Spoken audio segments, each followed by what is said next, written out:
Good morning, Johnie Hooker here, yet again. Just come down to Flinders Pier. We'll walk along the beach to talk about food and diet and all sorts of stuff like that. And what's inspired me to eat grains and drink water, eat beans. Well, the tide's really high. I don't know how far I'm going to get here. But anyway, yeah, so probably start with my childhood diet. What we got brought up on almost 60 years ago. And we got brought up on, we didn't have much money. We used to just have 3 veg and meat. Not really great cuts, a bit of lamb, a bit of steak, a bit of bacon. And didn't really eat much pork apart from bacon and ham steaks. You know, ham and sandwiches and stuff. But we never ate much seafood. Dad would get prawns in his special fried rice now and again. But we didn't eat seafood or anything, which was a good thing. Used to get fish a bit, but normally just flake, which is shark, from the fish and chip shop. Never really ate fresh fish or anything. And just supermarket food, biscuits. This one's not too much for the camera. Yeah, biscuits and you know, cakes and stuff. And didn't have much takeaway or anything, so it wasn't too bad. Then when I got a bit older and into my teens, I started drinking flavoured milk, and I used to drink cordial. Mum never bought much soft drink or anything. That was a bit of a treat. It's always cordial, which was kind of boring. It's beautiful here this morning. And yeah, in my teens I got pimples and stuff like that from probably drinking too much flavoured milk and donuts and chocolate and lollies, and I ate lots of lollies as a kid, and dentists drilled our teeth out and filled them with lead or whatever they fill them with. More mine, they're all falling out now. And all my fillings, I mean, not all my teeth. Well, not too great, but anyway. And then when I got like into my late teens and started meeting other people, I met a girl who is my kid's mum now. And she sort of introduced me to other food which was richer, like spaghetti bolognese and lots of cheesy things, and I didn't like it much. It's too rich. But some of the stuff she made was nice. She makes a good sausage roll. Yum, the sausage rolls. And then I got into baking. I always liked baking. And because we didn't have much money and eat really good cuts of steak and that, I loved meat. And when I got a job and I was in my 20s, I had a friend who worked at an abattoir, and he used to bring us cryovacs of whole porterhouses and whole rump steaks, and mainly the porterhouse was the best, I reckon. Whole porterhouse in a big cryovac, vacuum sealed thing, you know. And it was cheap, but really good.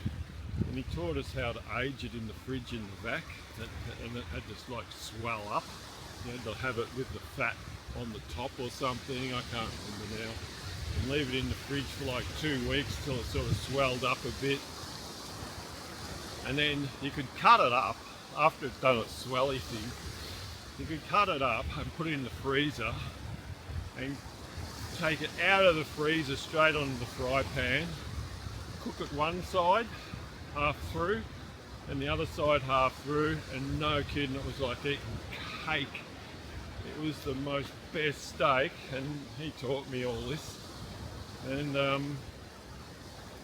anyway, so I was a big steak man and ate heaps of meat and not many veggies, and I kind of like salads and stuff.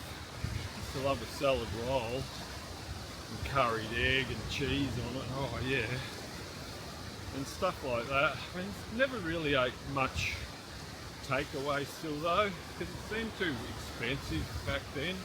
Sort of probably is now too. And then we had kids and stuff, and we had to feed them and give them their desires. And then I split up with her and had to look after my son and the daughter a fair bit of the time, and cook for him and that. So I did all that, and it kind of kept me on the meat thing and all that, because I sort of felt like I wanted to slowly go off meat. This was in my like late 30s, early 40s, and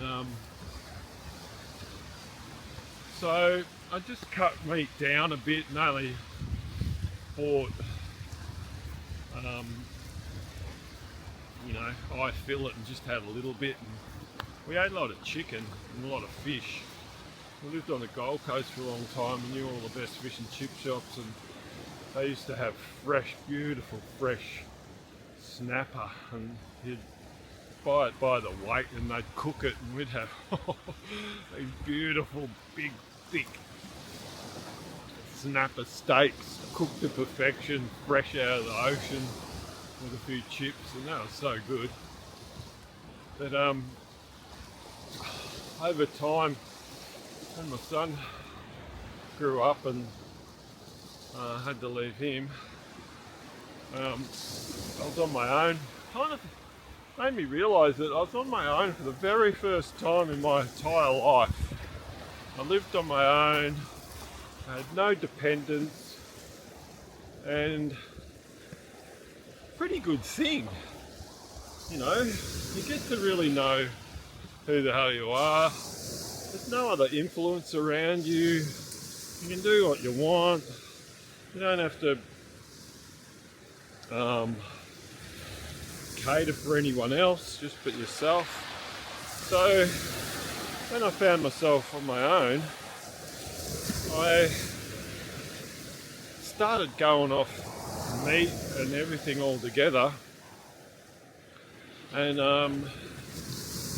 then just sort of slowly adopted a diet of just fruit and veggies. I didn't eat much meat. I ate bread. Always tried to get good breads, but I didn't know much about the whole food industry back then. And I was just kind of running blind still. And so I was just buying veggies and stir frying them and eating heaps of fruit.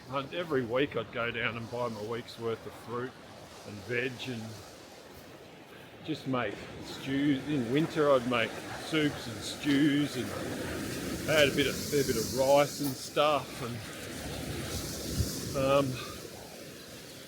and then over time I was almost a fruitarian at one time, but then yeah, over time, and about maybe 8 to 10 years ago, I started getting into the grains and putting more grains into my meals, and then they slowly started dominating. And then I learned about the food industry and how all our food is modified even all our fruits and veggies that we eat today, nothing like all the native ones that we had years ago. They've all been tampered with by man to make them what they are today, and which isn't a good thing. It's all the fruit so sweet. You know, everything's got so much sugar in it. An apple's got like 16 grams of sugar, and a banana's 16 to 18, and that's a ton of sugar. And no sugar's really that good for you. And then I started getting into the. So I was probably 50% of my diet was grains for quite a long time, and nuts and seeds and stuff like that. And even nuts, they're 50% fat. Probably not too bad a fat though, but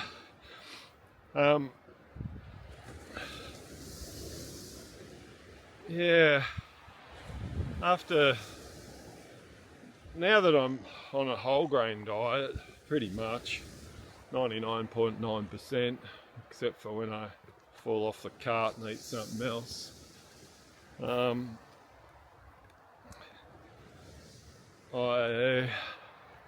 What inspired me to do that was biblical stuff and the whole Ezekiel bread thing, and with the 4 grains and 2 legumes.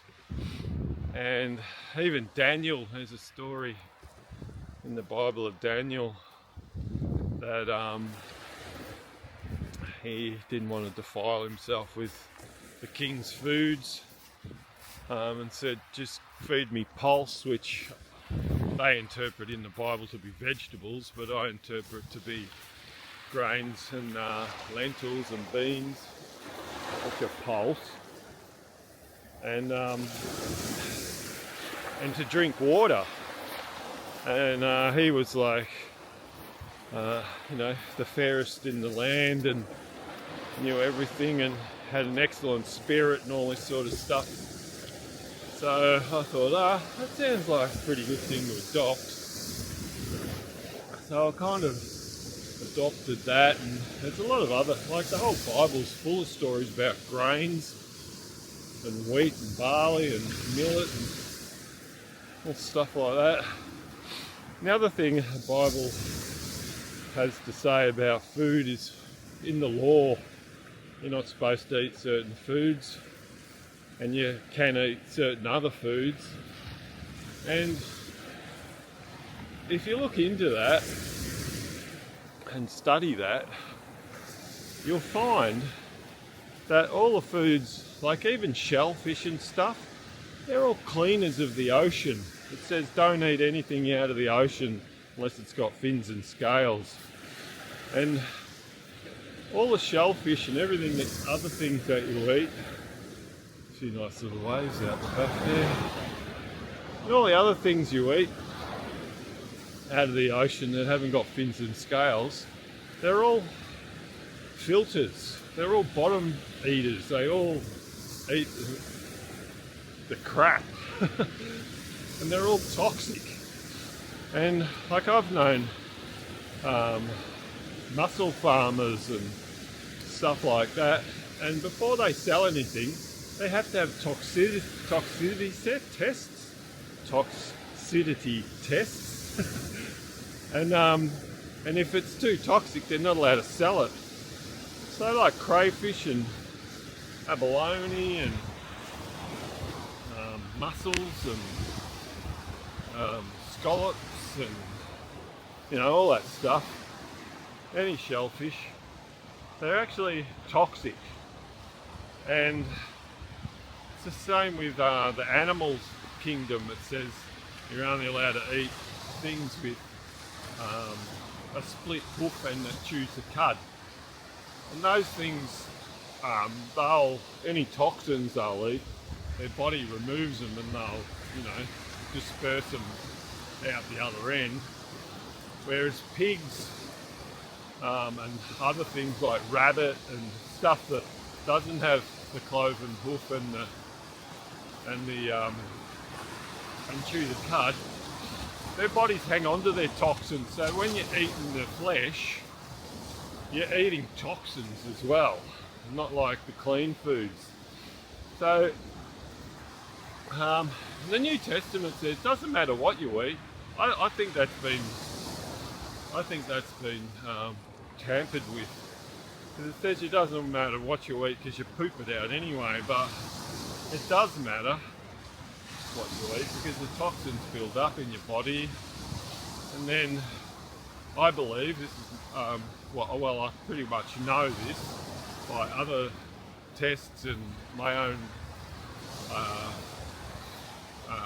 experiences, that the flu is triggered by when your body's got too much toxins, and so then it'll trigger the flu, so you'll detox and you won't eat any. You generally won't like eating anything for 3 days or something and feel crook and you sweat it all out and blah blah blah, you know what it's like.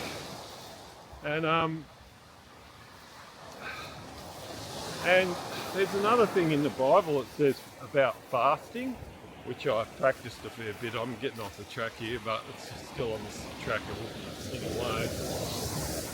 And most of the stuff in the Bible is about fasting for 3 days and 3 nights without food or water, and like a total dry fast. And I practiced this for about 5 years. I used to fast at the change of every season, so 4 times a year for 3 days and 3 nights with no food or water. And this is when I was eating a lot of crap. And what triggered it was I got the flu, and then because I'd been listening to the Bible so many times, that particular time I got the flu, I realised that I didn't feel like drinking any food or water. Eating any food for about 3 days. And I thought, that coincides with the Bible, sort of, pretty much. So I thought I'd start fasting, and I never had the flu since. And since that, I studied about fasting a lot. And what I found was, geez, it's beautiful. There's a nice right-hander just creaming off the point there. A couple of guys there. See a bit better later. Yeah, and so where was I? Fasting.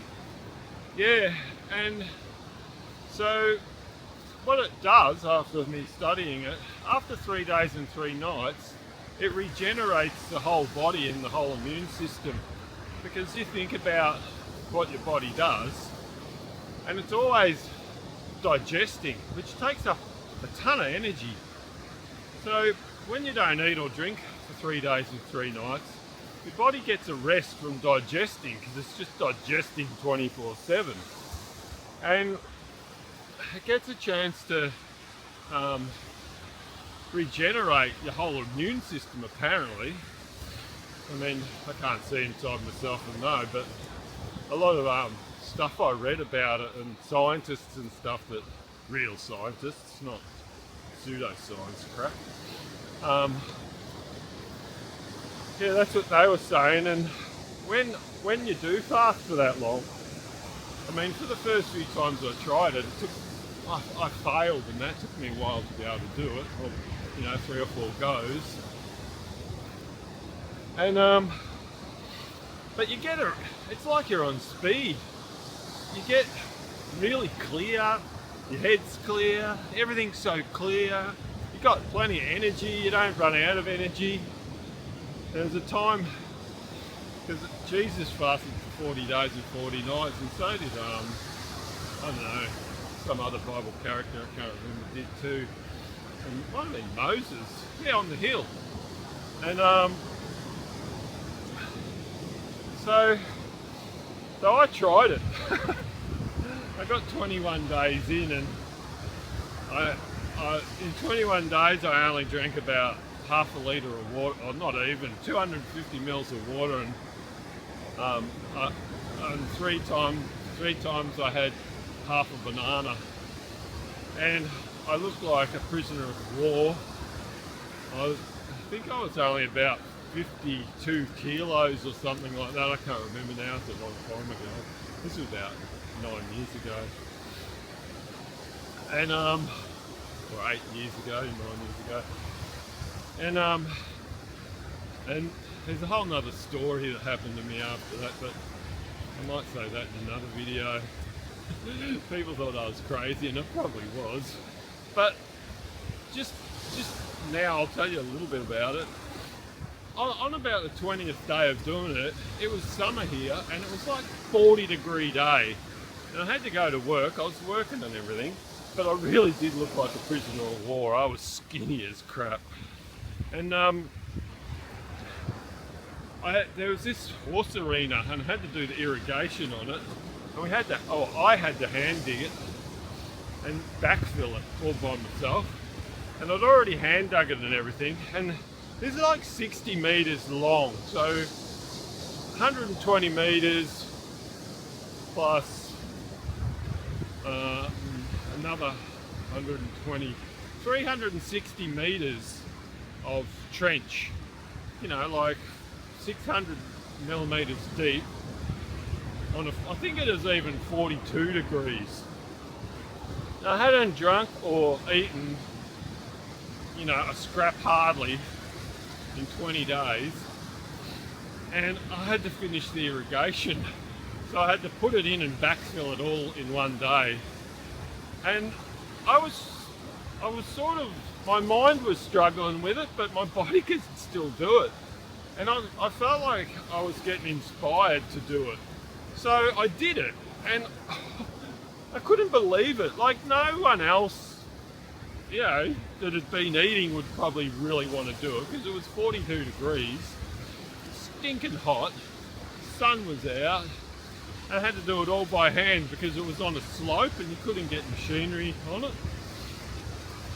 And I freaking did it. And so all this about people being lost in the bush for 3 days or something, starving and all that, you can live without food and water for ages, like freaking ages. Well, I did anyway, and I've proved it to myself. And 3 days and 3 nights is nothing. Like, it's nothing. And let alone 21. And so that proved to me that it's all crap about how, you know, the body won't survive without food and water for a few days. That's just not right. So anyway, back to the dietary thing. Yeah, so where were we about the Bible and stuff? Yeah, so foods we eat, it's important, especially if you're still eating all sorts of stuff. It's important to pick and choose what you eat. And there was a test done, getting back to the biblical thing. They spent millions of dollars, the American Army once, or Navy it was, and they tested all the foods. If you got trapped out in the ocean in a boat or something, you know, what would be the best food to eat or try and eat, you know, to stay alive and all that. They spent all these millions of dollars on the research, and the final result was the best food to eat would be fish with fins and scales. There you go. And so they could have just read the bloody Bible for free and worked that out themselves. So even, you know, that was the Navy. So even, you know, government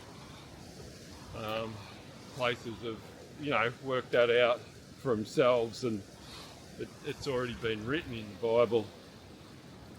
So interesting, because everything else was toxic that they did. Hello.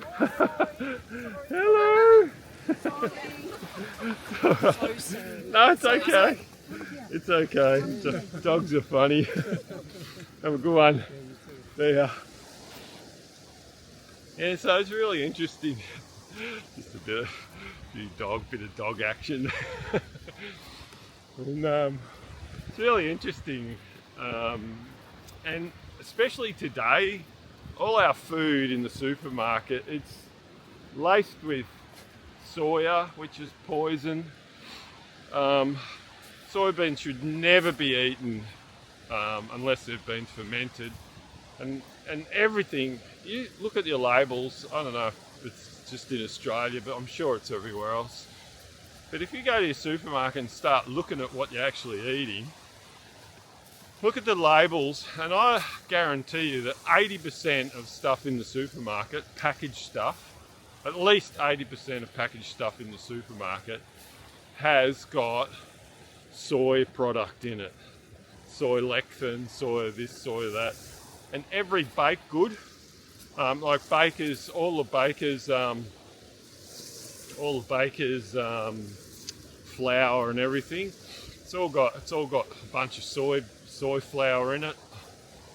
You can't get anything without it in it, and it's poison.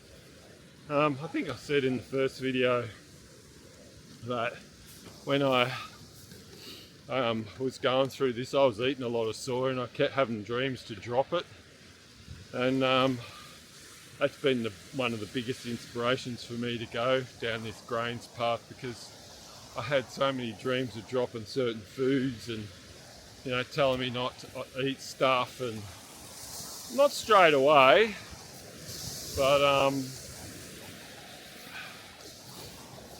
as I progressed through my, you know, my different diets and stuff, my dreams started getting heavier and heavier, and it's a long process. It's nothing you can do overnight, and if you can, well, good for you, but it's a long process for me. I wasn't that strong, but now I'm pretty solid.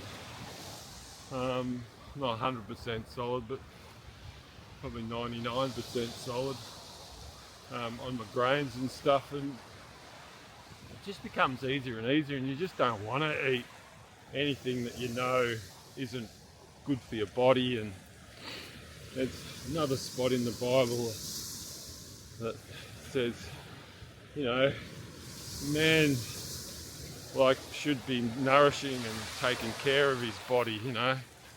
And it's just like, you wouldn't put crappy fuel in your car, you know, it'll just run like crap, or just, you know, break down altogether. And pretty much that's the same with us. You think about all the little, you know, nerves and everything in our body that needs clean food and doesn't want to be clogged up, and all that sort of stuff, and all the stuff that's in our water, like fluoride, that's supposed to solidify the pineal gland, which is the, you know, the gland you use to connect with spiritual stuff and all that.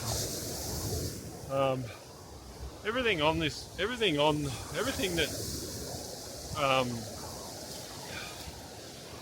that we get taught and told to eat and all that, it's all upside down.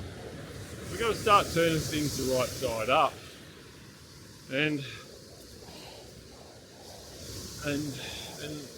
try and get more and more people into it, and or just, you know, I'm not pushing anyone. I'm not sort of live and let live kind of person, but I care for people, and I want to see people thrive, and I want to see people healthy and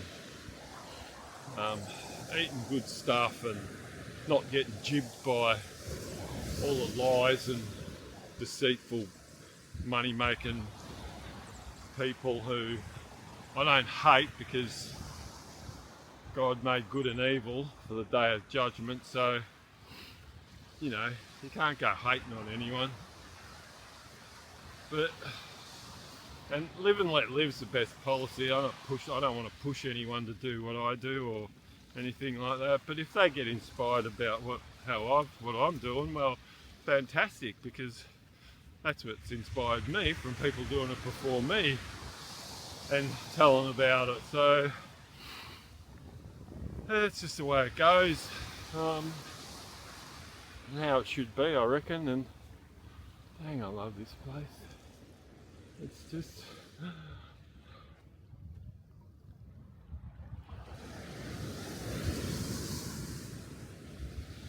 Moment of silence.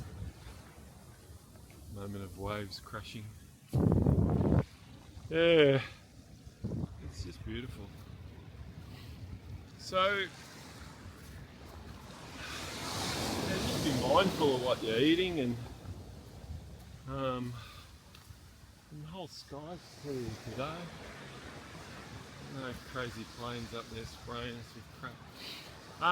Yeah, be mindful of what you're eating and look at the labels. Steer away from soy if you want to look after yourself, and especially even like I used to love going to fish and chip shop.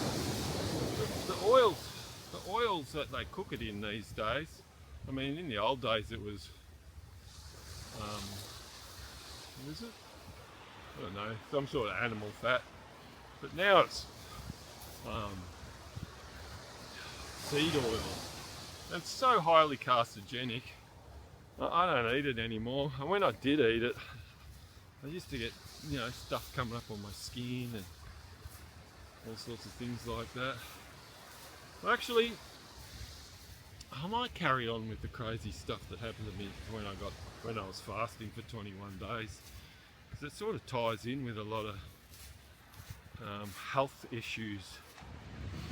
And, well, what happened, I don't really know if I should talk about this, but I will. What happened was my sister got worried about me, and she called up like the hospital people, or whatever you want to call them, Frankston Hospital, and said, oh, my brother's, you know when you're a threat to yourself or others? So anyway, I'm sitting at home and I was reading something, you know, I was doing something productive, and I got this knock on the doors. It was in the afternoon, about 4 o'clock on a Saturday or Sunday or something, on the weekend. And they said, oh, can we come in, blah, blah, blah. We've had a phone call from the sister and this and that and the other. And I'm like, oh, yeah, sure. And they said, oh, we hear that you've been, you know, haven't been eating and this and that. And I said, no, I haven't. I said, but I'm fine.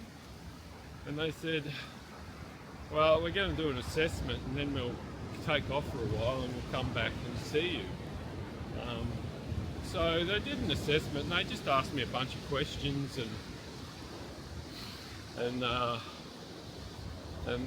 just, you know, answered what I answered.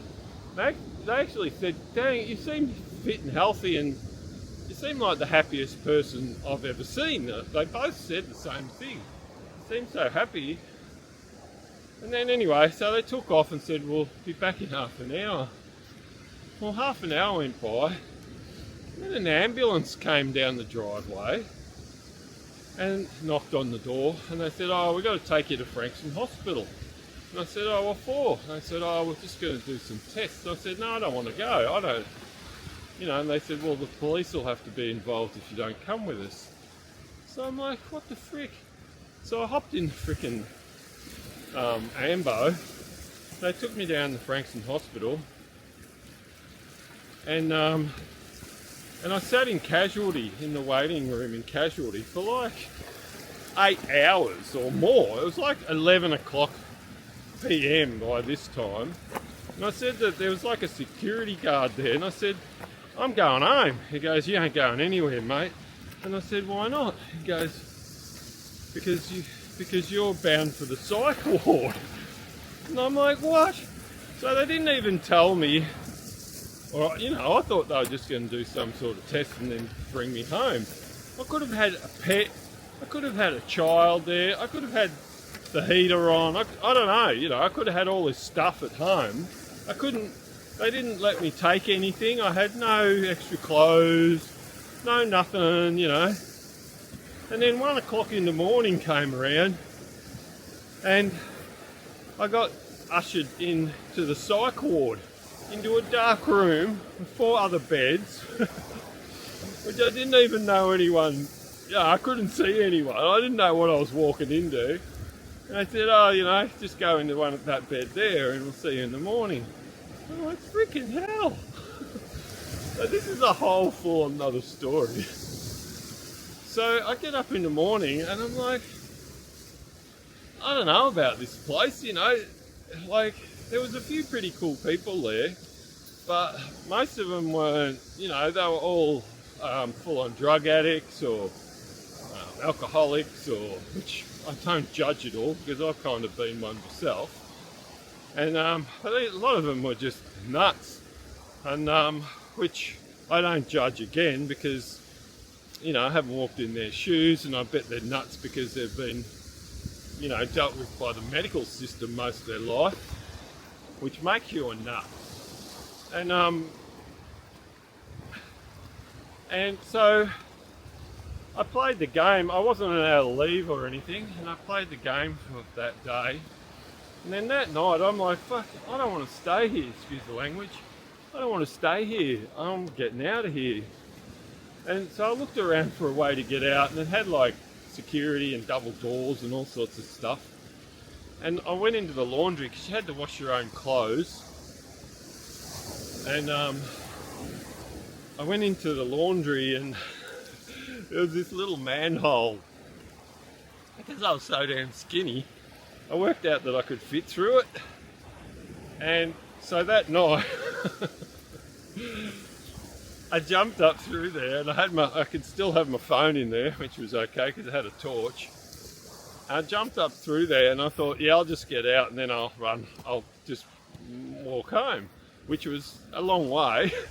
I probably could have got a taxi, or well, I didn't have any money on me, or hitchhiked or something.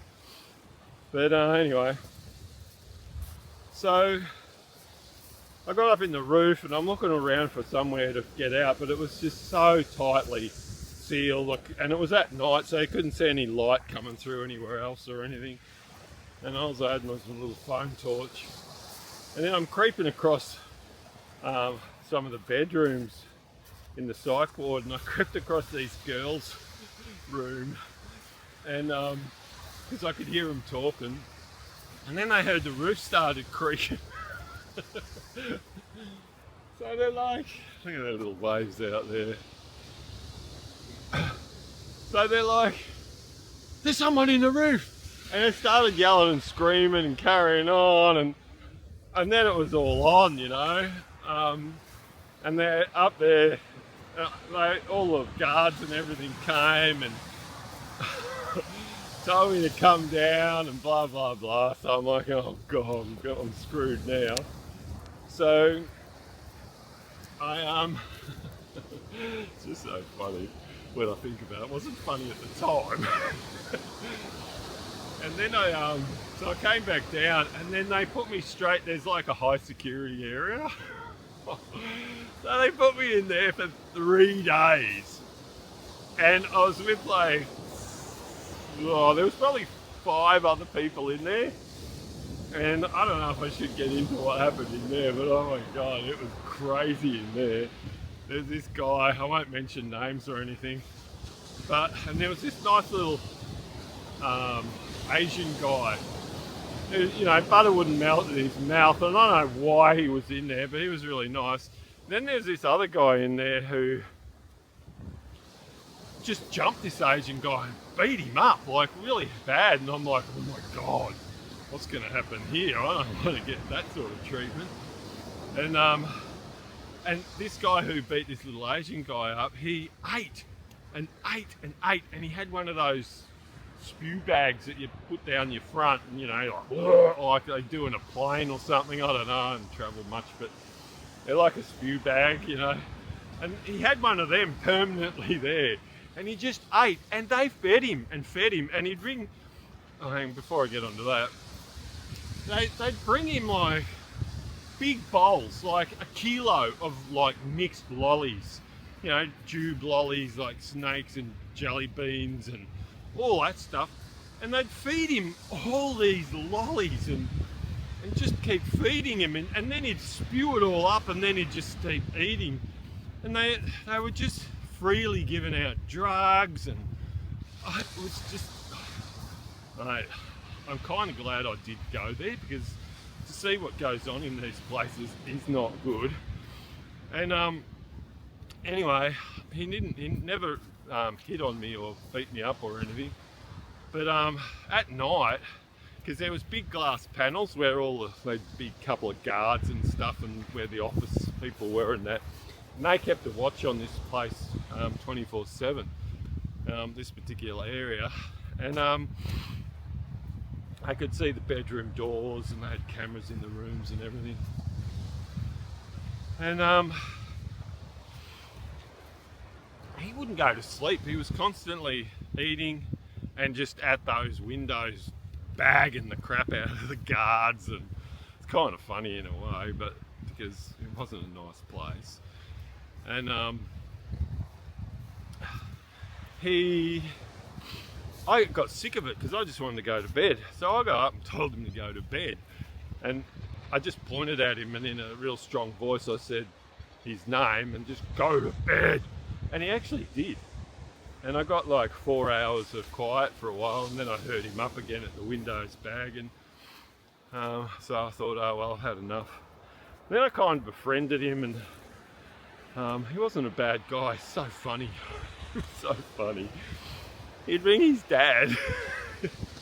He asked me if he could borrow my phone, and it was brand new at the time. I think it was an iPhone 10. So when that came out, that's when I was in there. And he goes, can I borrow your phone? And I didn't want to lend it to him, and then I just heard something in my head say I just lend it to him. So I just threw it over to him, and he rang his dad, and because I thought he'd just chuck it up against the wall or smash it or something.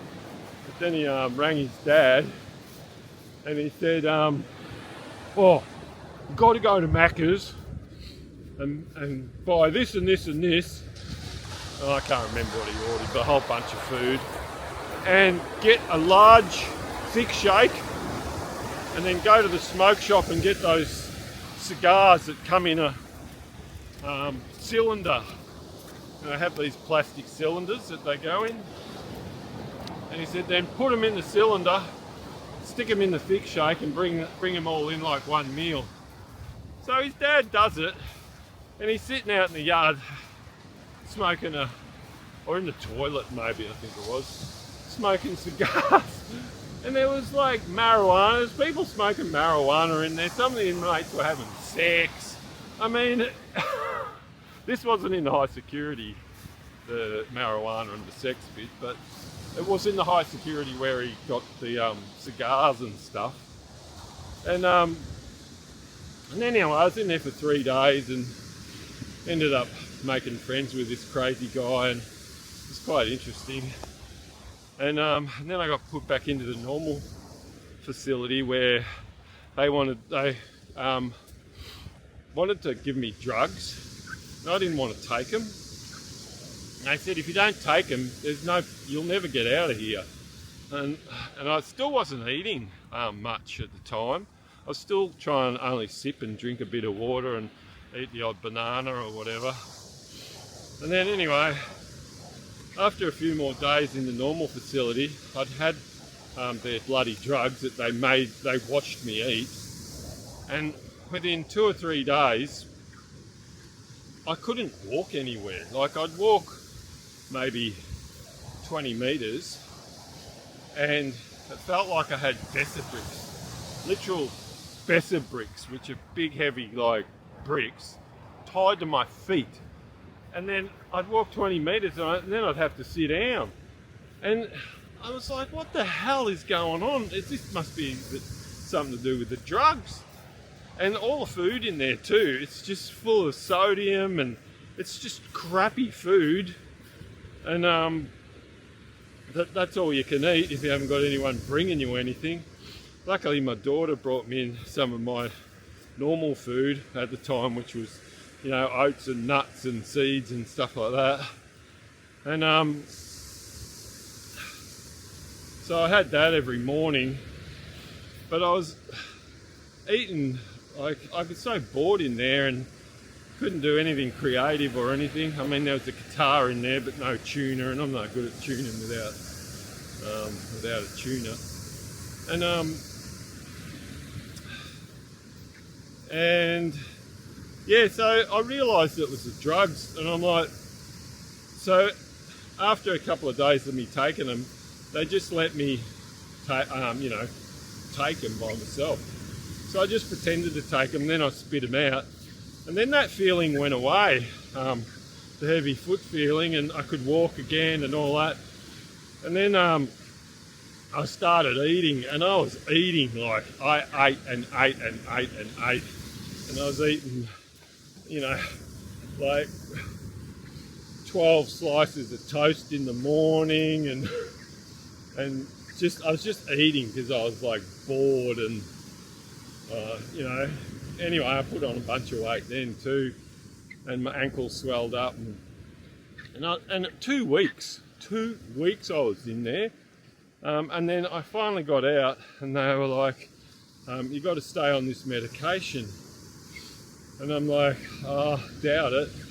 They said, well, there's going to be someone coming around checking on you, every couple of days and all that when you're home. I'm like, oh my God, this is insane. It's worse than jail. So I took the medication one night, and then that night I had a dream to drop it. So I dropped it and threw it all in. Well, I didn't throw it in the bin. I just used to take it out of the thing and throw it in the bin, so when the people came around, it looked like I'd been taking it. And then not long after that, I didn't get people coming around anymore, and I thought everything was okay, and then I spiraled into this depression. First, I got all this rash on my back. And I looked it up because I was doing Dr. Google, and it said something like AIDS. AIDS is you get rash on your back and all this stuff. So I'm starting to shit myself at this time, thinking I've got AIDS and everything. So anyway, that night I went to bed after thinking that, and I got, no, it's actually the opposite. So what the dream meant by that is it's your body reacting and getting rid of the poison from the medication, and that's what the rash is. So that was interesting. And then later on in life I found out that AIDS wasn't even a thing. It was actually the medication they gave people when they thought, to stop the spread of AIDS. It actually gave them the symptoms. So I'm like, oh my God, that's interesting. Because that's pretty much what happened to me. They gave me this crap, and that gave me all these symptoms, and then it gave me this rash on the back and blah, blah, blah. So it really tied in with whatever they were giving people with AIDS, they were giving them to me in the freaking psych ward. And so interesting. Everything's so interesting. I just can't believe how interesting everything is. And it's a little place called Left and Right. It's on a big swell. You get some nice little waves here. Oh, it gets quite big. It gets 6 foot out here at times. And so then a couple of months later, I fell into this depression,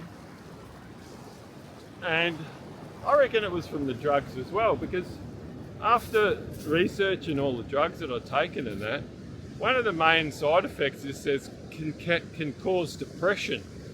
And I'd never been that depressed in my life. I mean, even when I had the business and I was getting pulled this way and that way and every other way, I got depressed, but never ever as depressed as I was for those 6 months.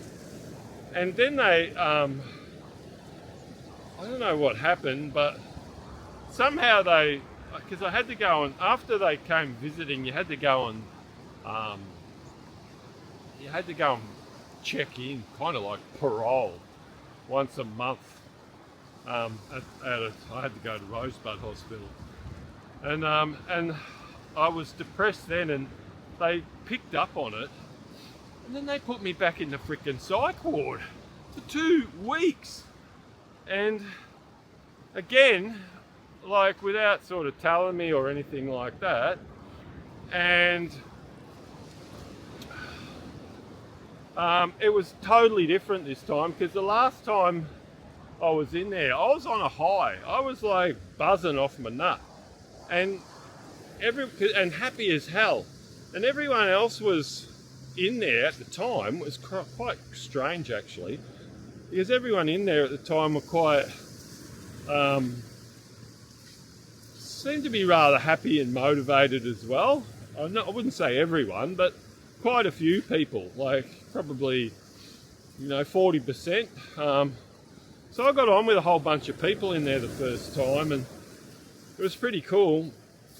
Maybe we were a bit hyper active, if anything. But the second time, when I went in depressed, everyone was depressed. It was hell. It was like a living hell.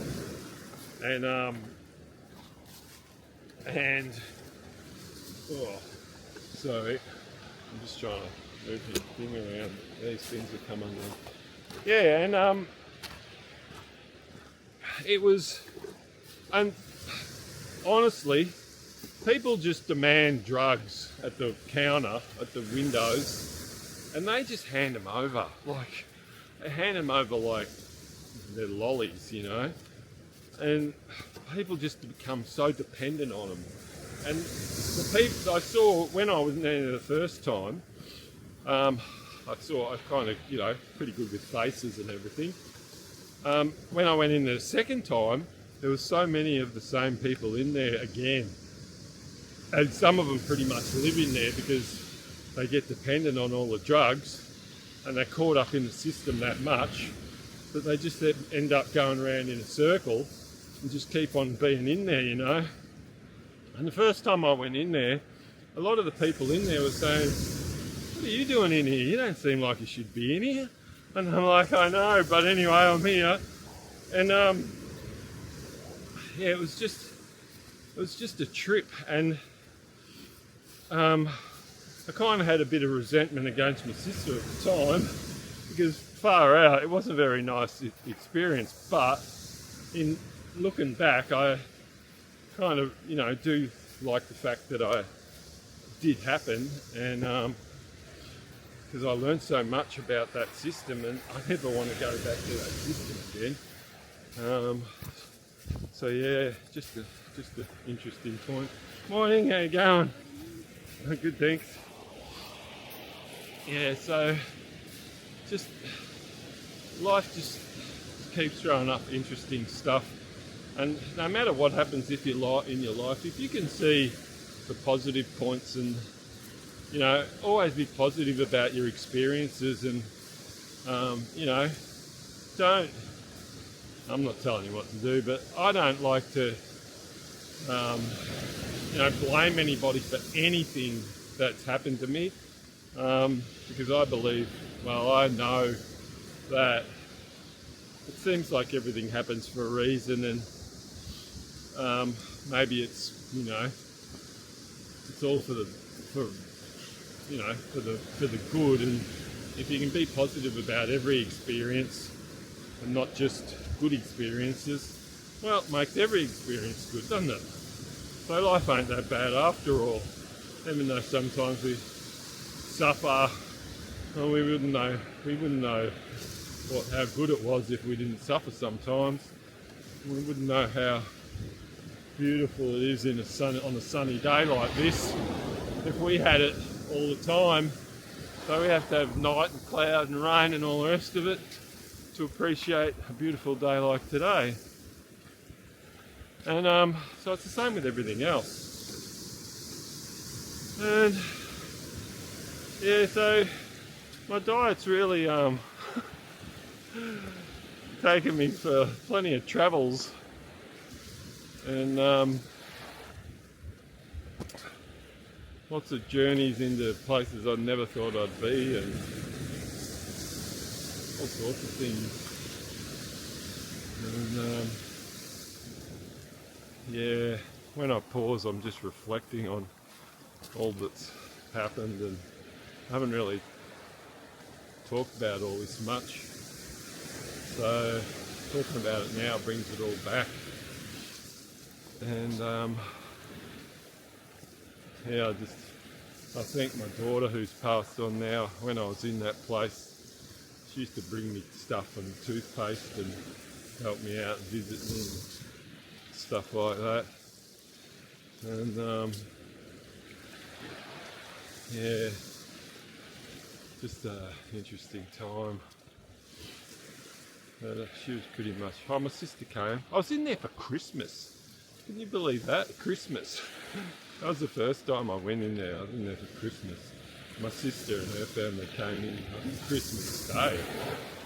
And but anyway, to me Christmas isn't Christ's birthday anyway, but it is significant for one thing. It is pretty much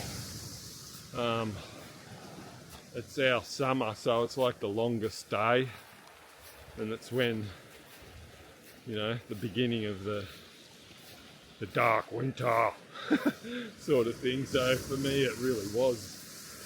And I got out a couple of days after that. And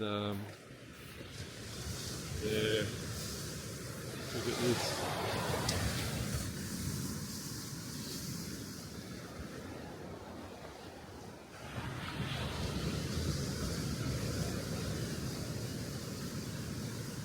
It'd be nice to have your own private little stairway going up to your house down to this. And there's some awesome waves out here. Small today, but it's a very popular surf beach from Mal's, and gonna have to start walking over some rocks now. But I feel like I've probably said enough anyway. Oh.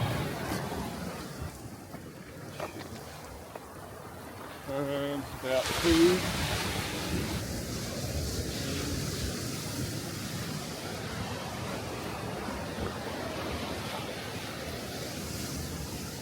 Not bad at rock hopping after surfing for 45 years,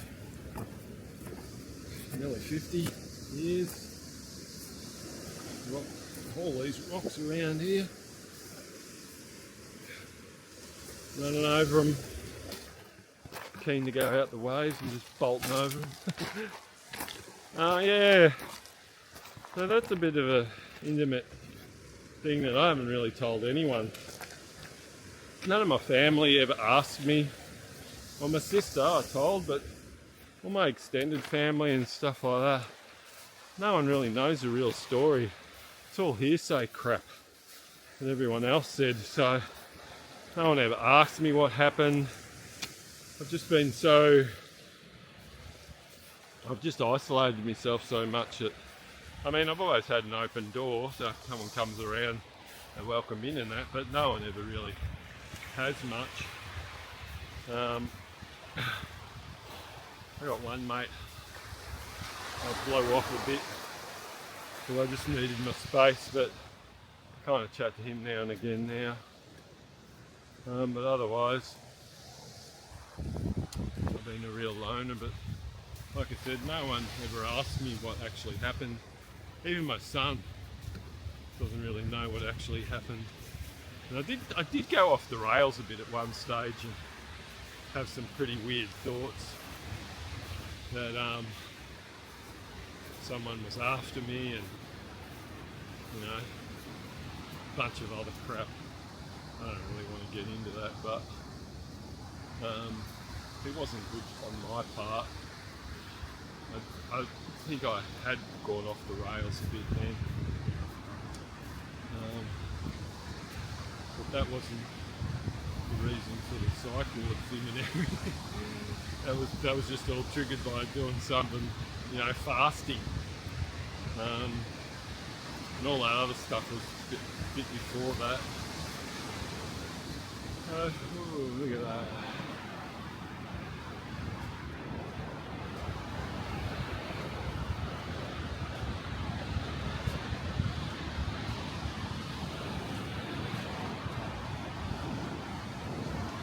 Yeah, so it's it's all very interesting for me. I got what I could go on to as well is I started smoking and drinking at a young age as well when I was, in grade 6. So like 11 I started smoking. Well, even earlier, because my dad smoked a pipe and I was blowing smoke rings when I was like 8 years old. So I'd puff on his pipe and sip on his beer and stuff like that when I was young, suck the froth off the top of his beer and have a puff on his pipe, and he taught me how to do smoke rings and stuff. And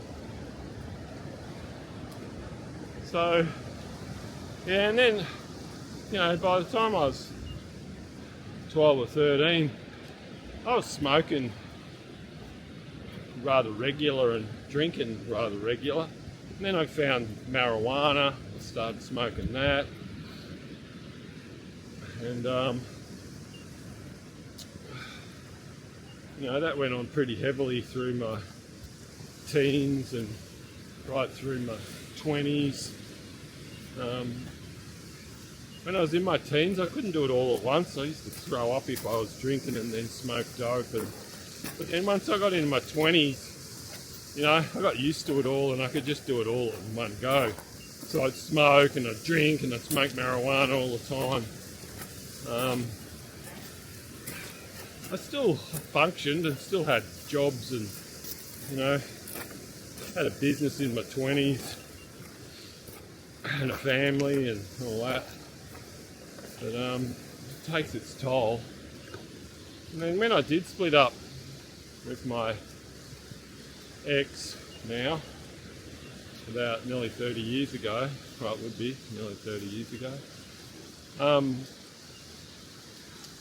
I started going to meditation and that, and it was on a Tuesday and I was single parenting, and I had this, I won't go into the whole story about that, but I had this moment where I had a spiritual encounter, and to me it felt like when I was in this meditation, this was after about 8 weeks of starting this meditation, so I've been going for 8 weeks.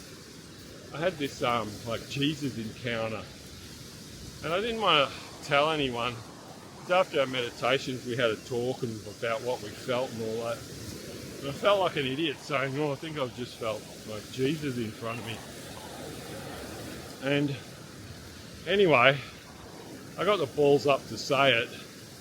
And the lady the instructor lady, she actually said, yes, I felt his presence as well. And I'm like, oh my God. And when I felt the presence, I started crying, really wailing. And so I kind of felt better about fessing up and telling them, because I felt like a bit of a dick because I didn't really believe in any of that or, the Bible or anything back then. And it wasn't that I had to really believe it. That day, when I got home, I went to and what I used to do, on the Tuesday, on the Monday night, I didn't smoke or drink, so I could go on the Tuesday and be kind of, with it. And then, when I got home on Tuesday after meditation and had the experience, God, it's cool out there.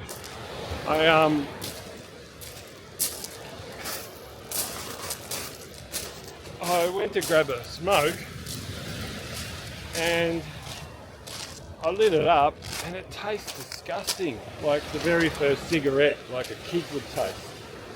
So I couldn't smoke anymore, and I tried it a couple of times, I couldn't do it. So I went to the fridge to grab a beer. And the same thing, I opened the beer to drink it, and it was like, oh shit, it was like bitter as, and I couldn't drink it anymore. So I just gave up drinking and smoking, and I didn't smoke dope either. And I didn't even have to try. And morning. And yeah, so I didn't even have to try. And previously I'd sort of tried a few times and just like, I was too weak to do it, and couldn't do it. And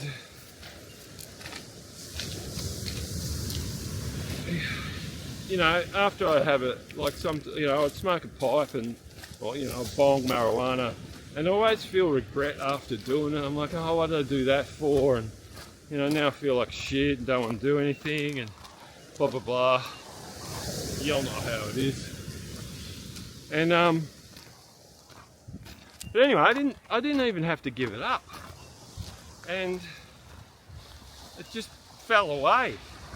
And so it kind of confirmed that I did have some sort of experience. It didn't take away everything, but it took away drinking and smoking dope and marijuana. You know, like, I didn't do it anymore. I haven't done it since, like, for 30 years. And I did it I had a couple of light beers once and almost had a hangover. And and I think that year that happened, I went to a New Year's party and had a couple and came home a little bit not right. I didn't have many, but I did have a few. And I heard this audible voice, like rumble out of the ceiling almost, and this is no crap. And it said, "Don't you ever do that again." And I shit myself. So that pretty much scared me out of it too. I mean, I fear God now. So if he tells me not to do something ever again, I kind of listen. But I've done plenty of other crazy stuff over the years, and even up till now, which I think I'm just giving up something else that I've normally been on and off doing. Which I will probably talk about at some stage when I've totally given it up and got rid of all my crap and cleaned up.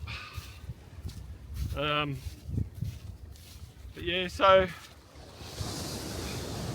I think why it happened to me is because I was searching, and once you start searching, you know, the doors will open.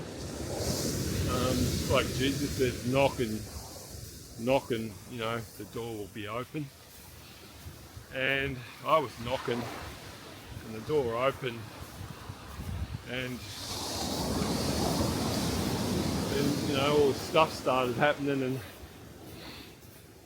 and yeah, started going on the journey.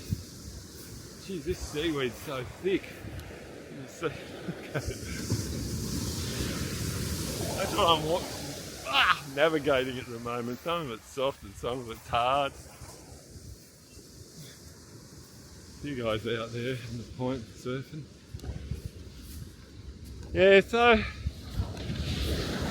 you know, if anyone out there is like I used to be and hooked on anything,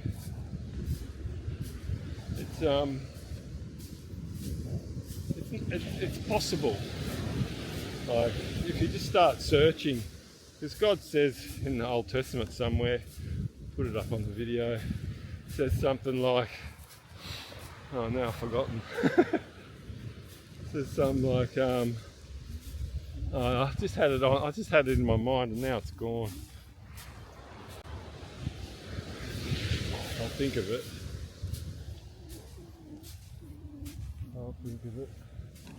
Oh, that house on the hill would be nice. Huh?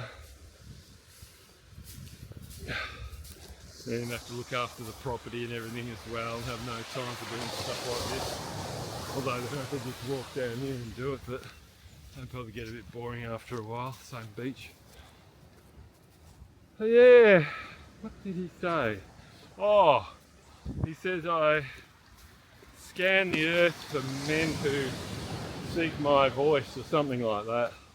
I'll put it up.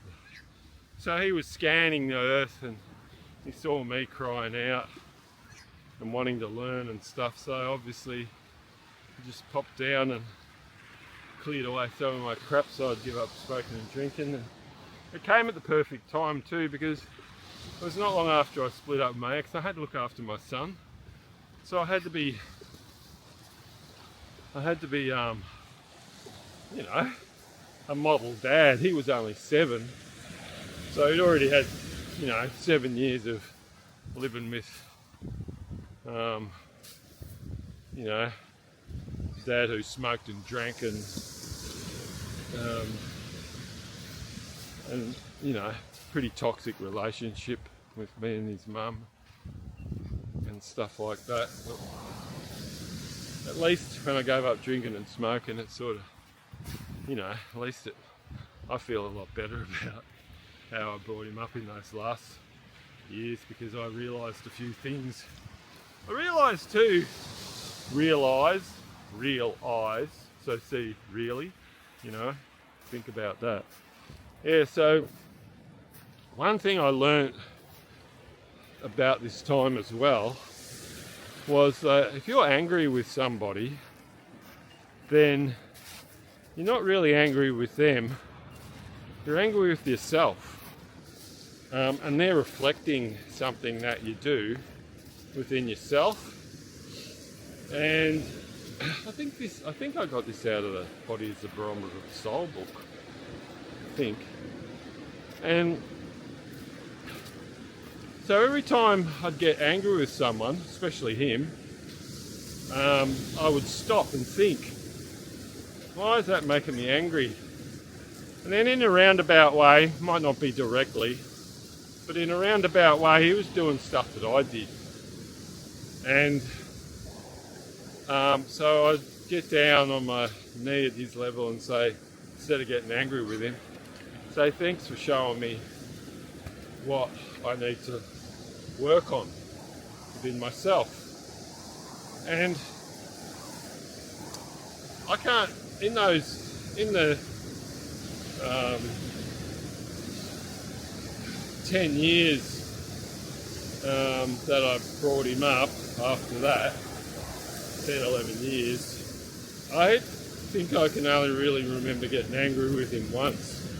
And that's because he wagged school with a girl. A girl kind of provoked him to wag school, and I didn't want him to have the influence that a girl would influence him to do such a thing, so I went off my nut at him. And maybe in some way I still had a little bit of that in me, possibly. But anyway, nonetheless, I did do that. But even one day, he threw this rock and I put my head up at the wrong time and hit me right between the eyes. And the first reaction was to get pissed off with him, but then he started laughing, and then because I was pretty practicing not getting angry, I just started laughing. And you know what? After I started laughing, the pain just subsided, just disappeared. And it was freaking like it was a decent sized rock. And it hurt, you know.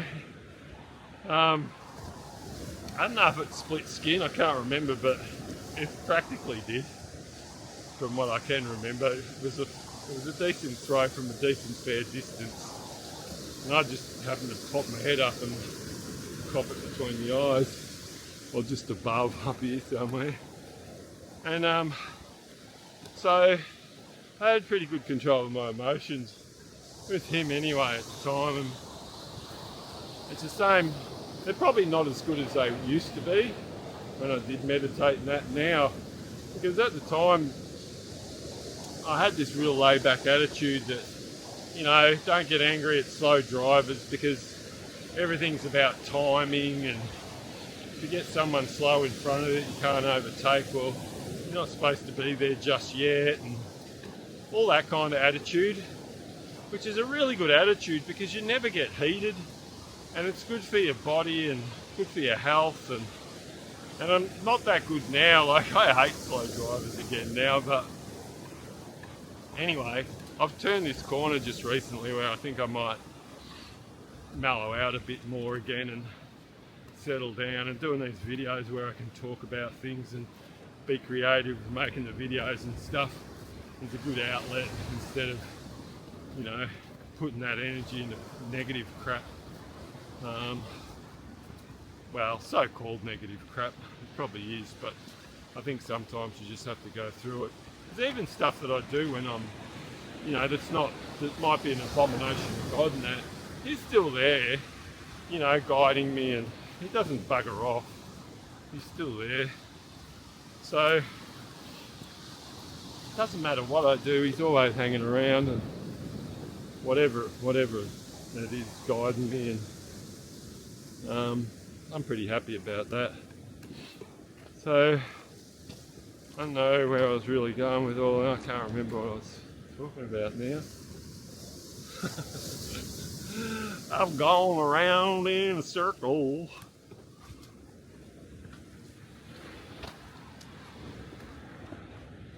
Yeah, I was talking about the whole, yeah, so anyone can be redeemed.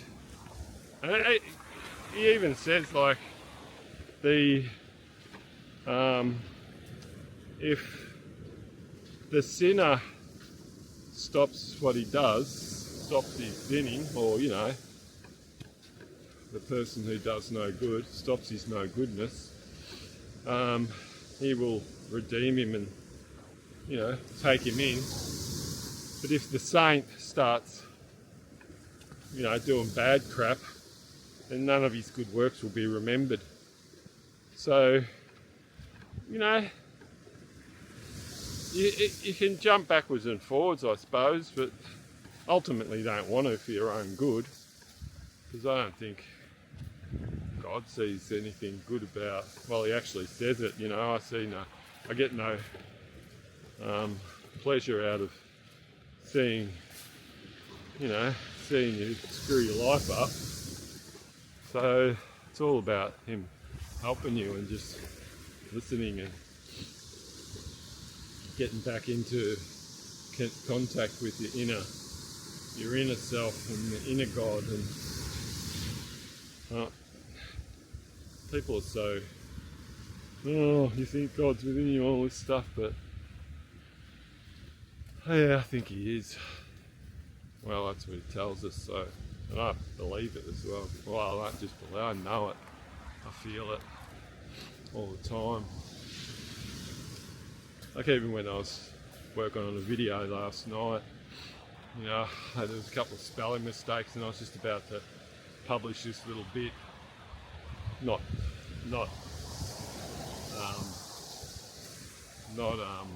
publicly, but, you know, so I could load it onto something else. And I got this message like, take a closer look at it, sort of thing. So I did, and sure enough, I found a couple of mistakes. So I just fixed them up before I went through the whole process of having to wait for it to load and all that crap. So just all the time. I'll talk more about that language and how. Hello, boy. Hello, mate. Morning. Yeah, I'll talk more about all that sort of stuff in another video. Geez, I'm here. I'm at the Pines. This is where I started off my very first video from.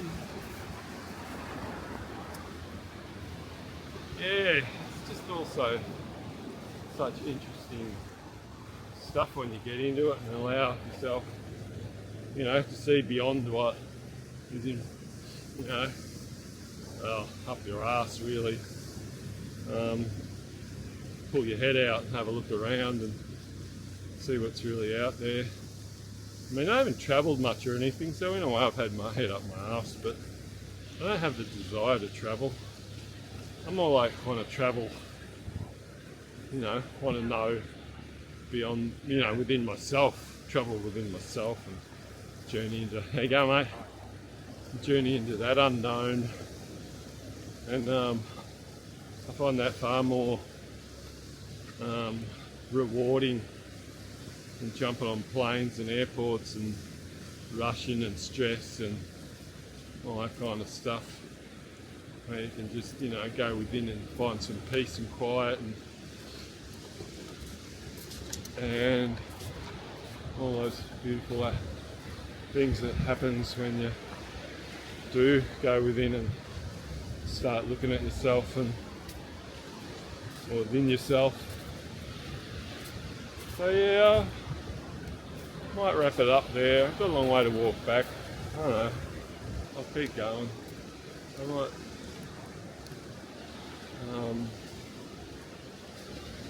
this is the Pines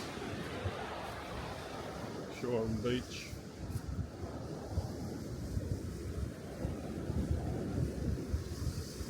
Few die hard mals trying to find a wave out there.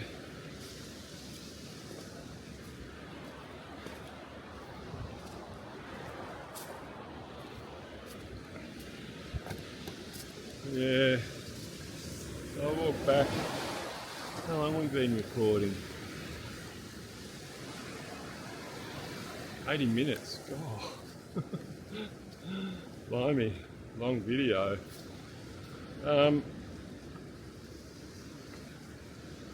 So, I don't know what else to talk about though. Alright, I might call it a day there and have a nice cruisy stroll home and back to the car. And hope you like the video. I hope you get something out of it. I said a lot. Just a reminder to just be really cautious of what you're eating and do some research of yourself. Have a look up all the stuff that's in the food in the supermarket. Have a look at what you like. Just 2 slices of bread is your daily intake of sodium. So if you're having 2 bits of toast in the morning, everything else you eat after that is extra sodium, which will put, here we go again, I'll keep crapping on, which will put water weight on. It'll make your legs fat, and your ankles especially. And you know how you wake up in the morning, you got a big puffy face, and well, if you're one of them people, and your face is puffed up and everything like that. That's because when you lay down, all that sodium in your body has held onto water, and then because you're laying down, it, you know, equalises through down to your face and through your body. And then when you get up, it all falls down to your ankles. That's why, you know, they say, oh, put your feet up. All you're doing when you put your feet up is making the fluid run, you know, down to the bottom of your leg or into your butt or something like that. It's good for nothing. What you should be doing is stop eating sodium and sodium-rich foods. And because it's also inflammatory too. You know, it's all inflammatory food that'll, you know, cause inflammatory illnesses in your body and stuff as well. So yeah, that's you know, a simple number one dietary tip. And then the other thing, if you're still shopping in supermarkets, all your fruit and veggies, all sprayed. They're all not legit fruit and veggies anyway, because they've all been tampered with men just the way they are. Like, you know, carrots, even the purple carrots that they say are original, none of them are original. They're all been, you know, tampered with and made into these good looking fruits and things to eat and that, which aren't really that good. And most fruit, I mean, most veggies have a bunch of sugar in them too. There's not many. And potatoes, they're from the deadly nightshade family. Tomatoes, they're the same, all that family. It's no good for you. My daughter never ate tomatoes, and I never did until I met my ex, and then she introduced me to salada and savoys with tomato and cheese and salt and pepper. Oh, I loved that.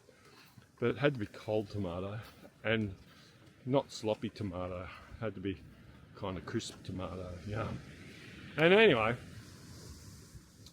so, you know, grow your own if you can. If you can't, try and buy organic. But my number one tip is just start throwing grains into your diet and getting used to it ASAP. Like if you're normally a meat eater and you have curries and soups with meat and stuff in them, or whatever you eat, just replace it with a mixture of beans and grains, because that's a whole protein and better protein than meat, and gives you heaps of fibre where meat's got none, zero. And you know, you poop every, like you'll poop out your brekkie in under 12 hours, whereas if you eat meat, sometimes it can be there for days. That's why you get colon cancer and all sorts of stuff like that too. Just everything about grains and beans and stuff, it just makes your crap easy. Like, I think I'd only ever sit in the toilet for about a minute or two and I'm out, you know, and it's no pushing, and it's just easy. There's another tip, which is a bit personal, but I think it's a good tip to have. And you know how you squat? Like you squat down like this, like that. That's the best way to take a dump.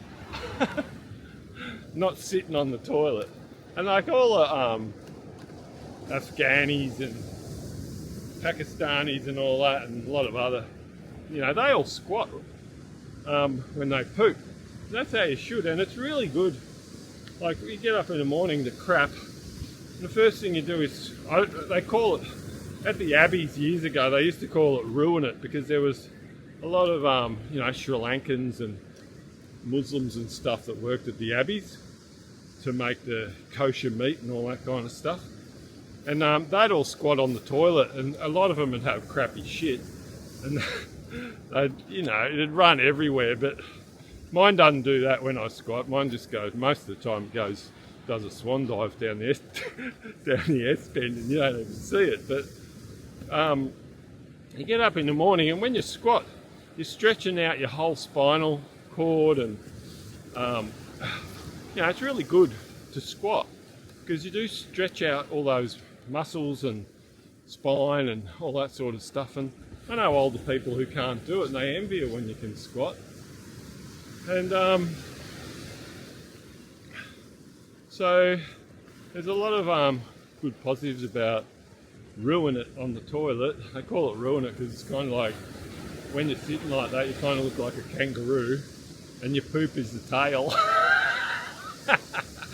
So it's like kangarooing it on the toilet, ruin it.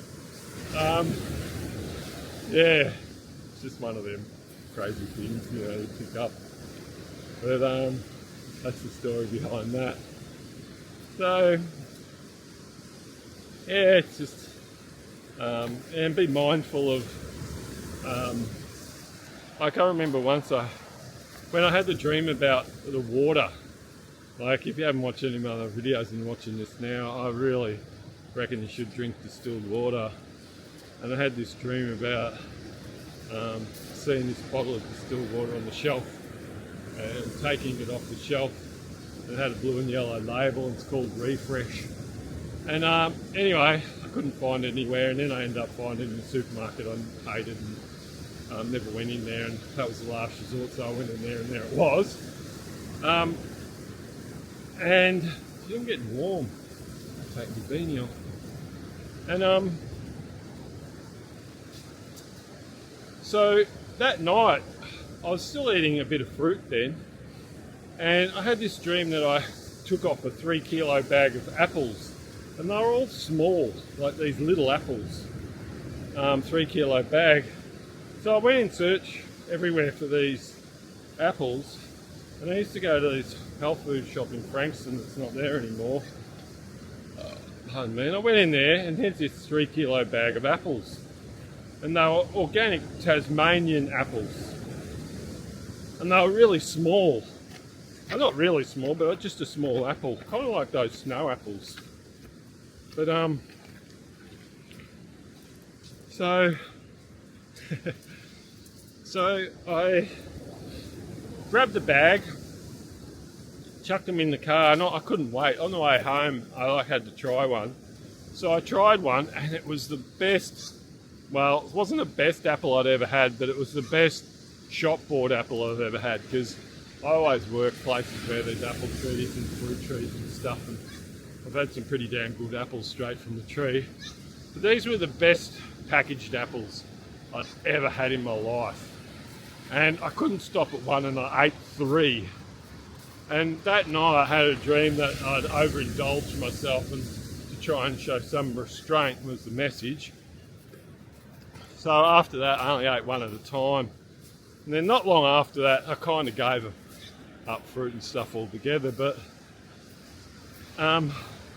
so it just, it just shows the fact that, God will guide you in whatever, or your inner self, and that will guide you in whatever space you're in, like, and whatever's going on and in your life, you'll get guidance if you just listen and ask, and throw away that alarm clock and start asking for dreams, and walk in faith, like I mentioned in the first video.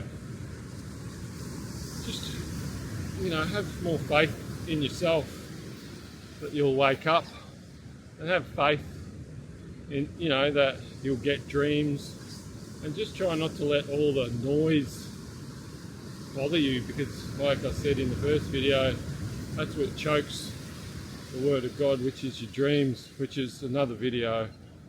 I'll maybe I could just link all that in with this one, I don't know, see what happens while I'm talking.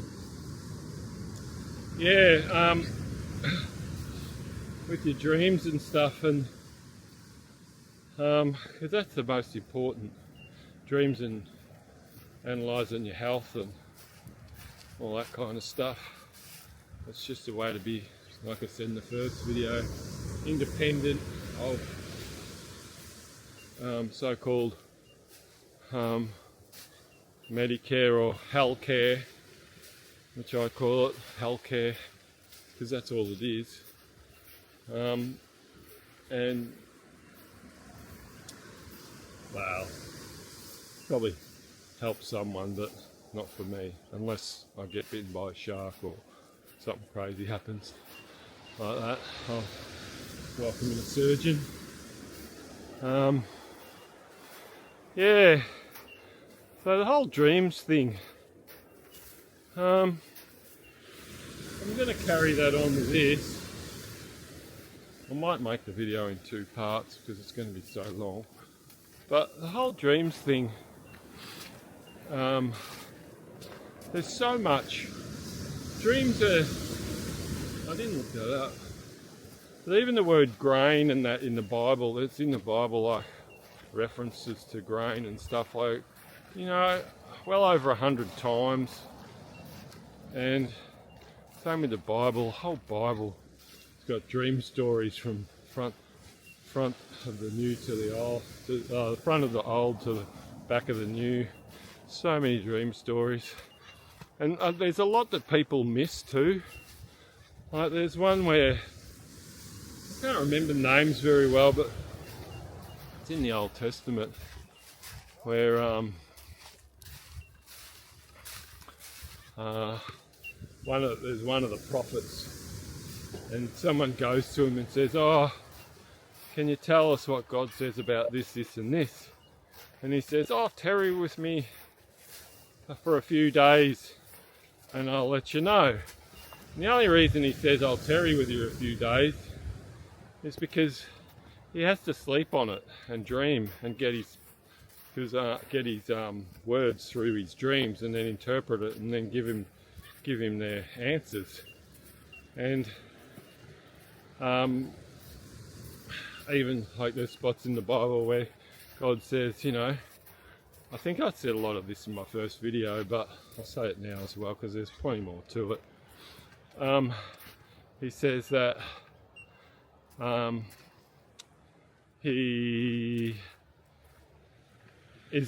God is the speaker of parables and riddles and dark sentences and blah blah blah blah blah, so you have to interpret them And that's how he came to all his prophets, and Moses was the only one he spoke to face to face.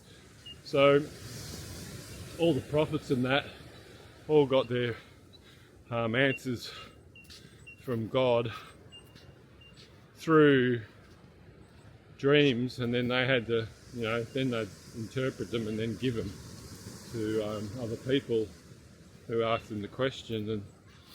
And like Pharaoh had all the dreams about the hungry calves and the fat calves and the big sheaths of wheat and the daggy sheaths of wheat, and how that was going to be a famine for I'm getting hot. A famine for 7 years, and how they had to store up all the grain for that famine, and also in regards with diet and stuff like that. On that story, I think it's Joseph. He's the one with many coat with many colours, isn't he? His old man tells his brothers to go to Pharaoh and get food before they starve. And so he goes and he says to I'll put it up on the screen, but he says to his sons, and take some choice food from the land. So they got food, they just haven't got grain. He says take what's he say? Take myrrh, almonds, pistachios, honey, some other stuff. So it's not as if they got no food, but they don't consider that food. It's like what I was saying about Daniel, the king's food. He didn't consider that food, but the pulse he considered food, which in my opinion is grains and beans, and not all the other stuff like honey and nuts. And also another thing, when all the Israelites, all the dudes got taken, Moses took them out of Egypt into the desert, they'd say, and they had to eat the manna off the ground, which was kind of like grain, or as they said it was like, I don't know, they had to grind it and make bread of it, so it was sort of like some sort of grainy stuff that God made to rain down. They said, why have you brought us to this hell place and blah blah blah, we want meat to eat, we remember all the melons and garlic and all that crap that they ate in, hello, another doggy, that they ate in Egypt. So, if there was anything right about that, God would have had them eating all that, but he didn't want them to eat all that. He wanted them to eat his food and the grains. There's even another spot that says, I'll feed my people the choicest of grains. Morning, how you doing? And so grains have a massive, massive part about being a good food for us, and there wouldn't be stuff like that in the Bible. And the disciples, they walked through the grain fields and rubbed it in their hands and just ate it straight out of the grain fields. And all these references wouldn't be in there if it wasn't important. So it's another interesting fact, getting back onto the food and grains thing. But and the dreams, and also getting back onto the dreams track, that's where I was going one night, which led me back to the food track, which is it's all part and parcel.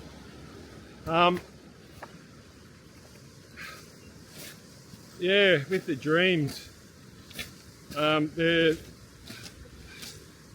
people, when I went to church, people really thought the Bible was the Word of God and that was it. Nothing else, pretty much, If you don't follow the Bible, you're not following the Word of God, and blah, blah, blah, blah, blah. And it's not so, because God says in the end times, man won't, be teaching man about me. I will teach man, and all will know me. Pardon me. And the other big factor in the Bible, I put all this up on the video as I'm editing this. I put all the scripture up, but God, this is just so bloody good.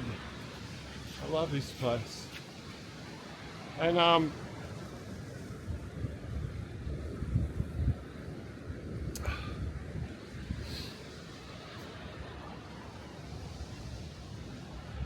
yeah, there's a real interesting thing that I've never heard anybody say yet, or talk about yet. It's because I listen to the Bible, I don't know how many times, but at least I reckon I listened to it, because I used to speed it up a bit so it wasn't so slow and boring. So I heard it over and over, not too much that I couldn't understand it, but enough that, I've got through it quicker than some of the slow readers who narrate the Bible do it. And I reckon I listened to it because I listened to it every day for a good 7 or 8 years. Every day. So I remember a lot in it, and when you listen to it all the time, it joins a lot of dots. And one dot I joined was Moses, because he was the voice of God, and God talked to Moses face to face, and then he told the people what to do and this and that and the other. Some of them had a bit of a ego complex, and thought they were just as good, and why are you our boss, and blah blah blah, that sort of thing. And one day they all kind of ganged up on him a bit, and he got really pissed with them, and he said, it's a burden having my job, and I can't remember the real words, I'll put it up on the thing. He's like, it's a burden having my job and having to look after all you, like, children in a way.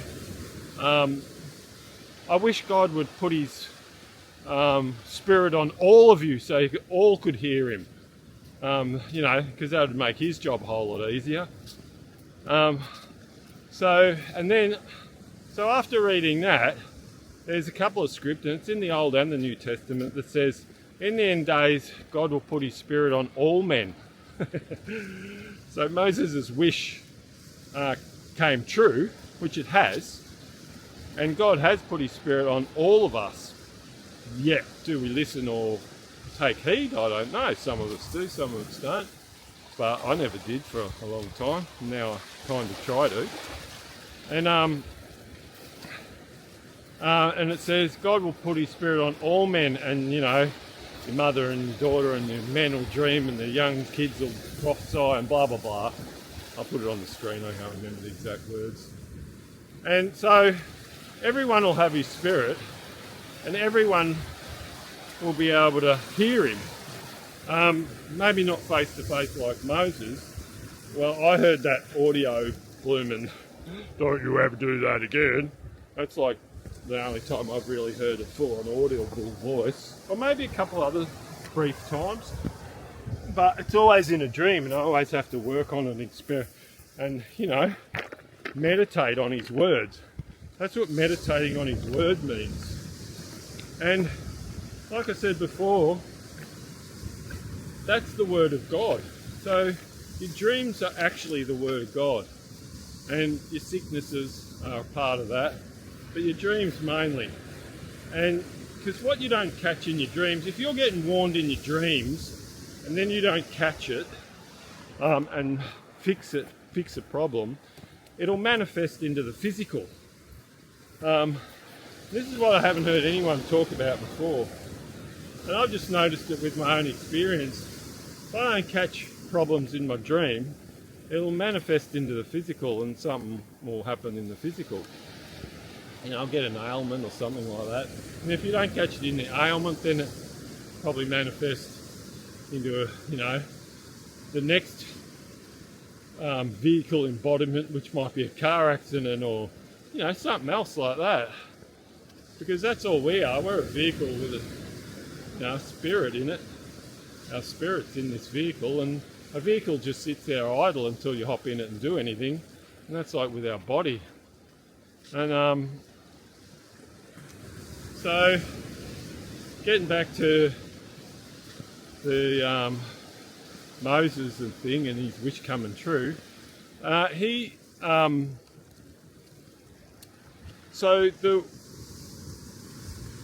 the New Testament it says Jesus was the Word made flesh.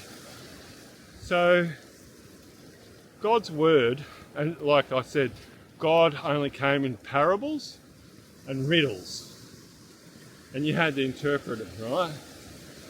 And he'd come in your dream and give you that. So it wasn't fleshly, it was the spirit. There was no flesh about it. It was the spirit that would come into your dream, give you the word, give you the riddle. It's kind of like he was the Riddler and we're Batman and Robin, you know. The Riddler gives them the riddle and then they have to meditate, work it all out, and then they know what way to go. It's exactly like that. So it could be what, that was trying to tell you in a way, I don't know, but that's exactly what it's like. And then in the New Testament it says Jesus was the Word made flesh. God's Word made flesh. So Jesus, there's a passage in the Bible that says Jesus, excuse me, just changing arms. What's that say? Oh, that's all right. So Jesus was the Word made flesh. So what that meant, and he only spoke, sorry I got off the track there, he only spoke to his disciples face to face, like God only spoke to Moses face to face, but to the multitude he spoke in parables, which is just like what God did in the Old Testament. And just, some nice little waves coming through over there. So, and this is what I linked together by listening to the Bible all this time. And like I said, I haven't heard this on any other video, any other platform or anywhere else, any church or anything. It's just, I don't know, God's given it to me to, and I've been sitting on this for years. So now it's finally coming out. But because other time I've gone to do it, maybe because I haven't been right within myself to actually do something like this at the time, I've been told not to. So, but now I'm not getting a bad vibe about it, so maybe it's time. But so Jesus is fleshly, so he's come in the flesh, and he's talking in parables, which the people have to interpret. So that's why they say in the Bible that Jesus was the Word made flesh, because he's not in spirit coming into you in a dream anymore. He's a person personally telling you a parable coming in the flesh. So if you've heard this from anybody else, I would love to, sorry, I'm just adjusting these because they're all coming out and sagging in. I would love to talk to someone else who has had this encounter. But yeah, it's just, that's what I learnt. So even if you're into the Bible and you think I'm talking crap, have a look at it. Have a good look at it. I'll put the scripture up on here and study it. And if you're not into the Bible, like I never was either, and I'm not into church or anything like that anymore. Like I only went for a few years, and only because I was told to, otherwise I never would have gone.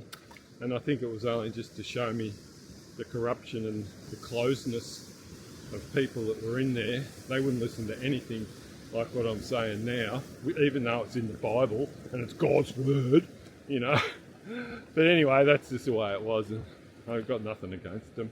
Where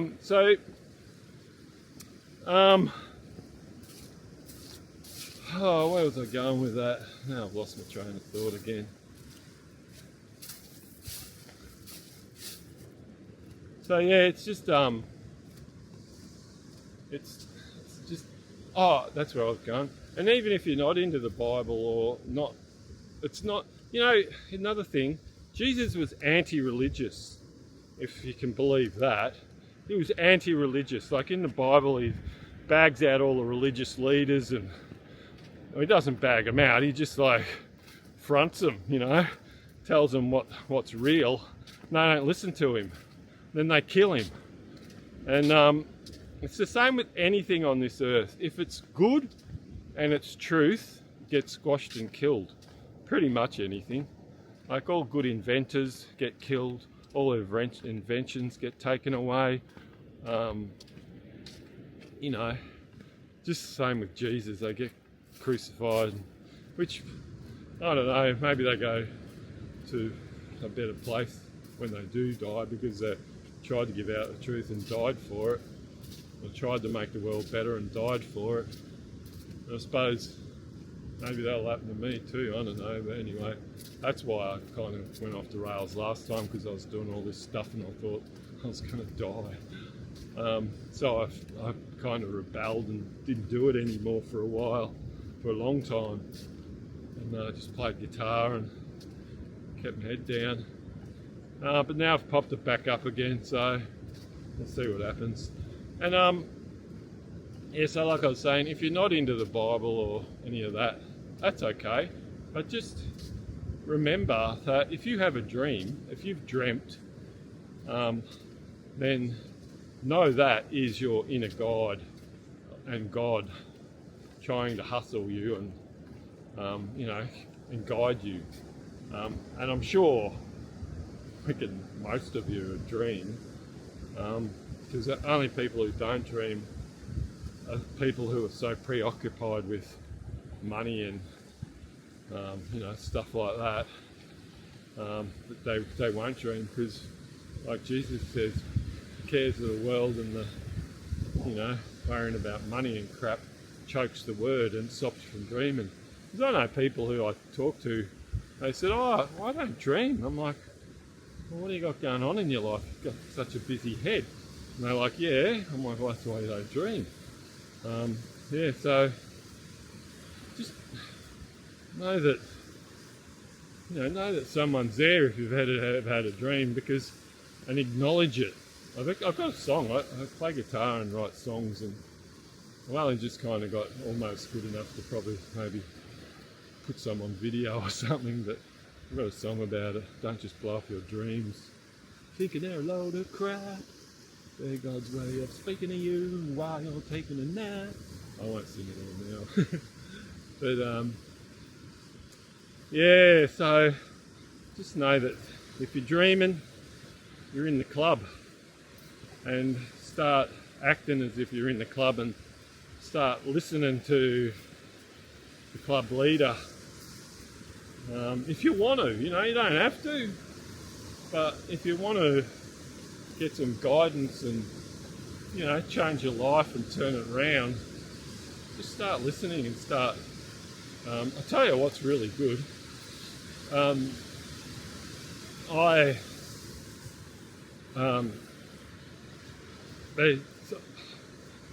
my dreams have changed a lot recently, and what I noticed is when my first dream book was thin and it didn't have many interpretations in it, because I can't do it. It's like I can't tune a guitar without a tuner.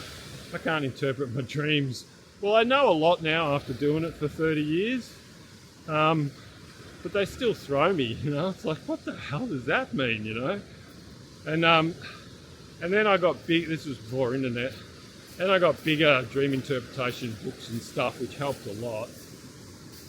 And then the internet come out, and then there was this app called Dream Moods. It's still on the computer, but it went off the App Store in Australia. I don't know why. I used that for years, and then I found one similar. What's that? I can't remember what it is now. But anyway, now with AI, which I found is pretty good, because it doesn't matter what you use, because what I found was when you change your book, God knows everything, so he knows what's in the book. So he'll change your dreams to whatever's in the book. It sounds trippy, but that's just how it works. And just recently with AI and everything, you can type in, you don't have to piece it all together all at once so much. Like I used to type in every word I could think that happened, and then, link it all up and make a puzzle, like it'd be like a puzzle. And then once you look in every word in the dictionary or whatever you're using, then you puzzle it sort of together, and then it creates a scenario that you can relate to and think, yeah, that's going on in my life, or yeah, that's what I was thinking, or whatever, But then some stuff will just throw you, and then you might find out, the next day, or within the next month, that was a prophetic dream, and it happens. And getting back to what I'm trying to say, is with AI now, you can type in the whole scenario. Like, I don't know, I was sitting on the beach on a rickety deck chair with 3 ladies in straw hats. You type that whole thing in, and 9 times out of 10, the whole scenario will come up and give you an interpretation. And God knows you're going to do that, because even Jesus says, I tell you things before they happen so you know that it is me. And I've had so many prophetic dreams of things that have happened before they happen, that I just giggle now and think, oh, that's what Jesus said. I tell you these things before they happen so you know that it is me. And all these little things that would help every single church around the world if they just adopted this stuff. Like I wrote this big kind of book thing on it. I'm too lazy to read through it. That was years and years ago, 10 years ago. But I'll read through it one day, and I might edit it up to today's standard, to where I am, and put it on the channel. And it's got everything about everything that I'm talking about now in it. And it's just something that I suppose the churches are all falling apart now and that, because God's going to teach us all. We will know Him because we will acknowledge our dreams, and we will want to know, because, man, they help you all the time. I remember when I lived on the Gold Coast, these are just, I could write a book on every example about dreams, but these are just funny, quirky ones that happen. I had this little Lancer. I'm in the cars. Hey, back again. My battery went flat, so I've got to come down to Balnarring Beach when I'm had lunch and charge my battery up and stuff. I was about to say, I had this little Lancer all souped up when I lived on the Gold Coast, and I had to sell it, and I bought an Evo, my first brand new car ever, and the tyres on it only lasted about 30,000 Ks, well, not even. They were really sticky, good tyres, but they didn't last long. So I was looking at tyres, and they're really expensive. I wasn't earning much money at the time. I was cleaning holiday apartments, and I bought myself this fancy new Evo. And then I had a dream about this tyre place in Burleigh, to go there. So I went there, and I said, and I'd sold the car, because I only had 1 point left on my license, and it was a fast go-go machine, and I didn't want to lose my license, so I thought I better sell this, otherwise I'm going to lose my license. So I'd sold the car, and I had to get a set of tyres for it, and I went to the place that my dream said in Burleigh, and they said, we've had this set of tyres sitting up the back for ages. You can have them for I don't know, it was really cheap at the time. I think the ones that I had, you know, that were on it were like 300 odd dollars each, and which was a lot back then. And the ones that I could get, or ones I got at Burley, were just as good, and they were only $100 each. So I saved like a stack of money just because my dream told me to go there. So, and dreams, just like sometimes I've had dreams that, you know, I put my foot on the brake and, you know, check your brake sort of thing, and I checked my brakes, and sure enough, time for new brake pads. So they even tell you when to service your car if you listen, you know, and you trust in it. And because I think sometimes, I mean, oil changes you got to do all the time, but sometimes you don't have to do all the things that they charge you for. And so your dreams can tell you things like that. There you go, good. And so it's really worthwhile checking your dreams out. And if there's anyone out there who wants to share their dream experiences and prophetic dreams, I love always hearing about prophetic dreams and stuff, because I find them, they're all good, but prophetic dreams are something special. And love to hear about them.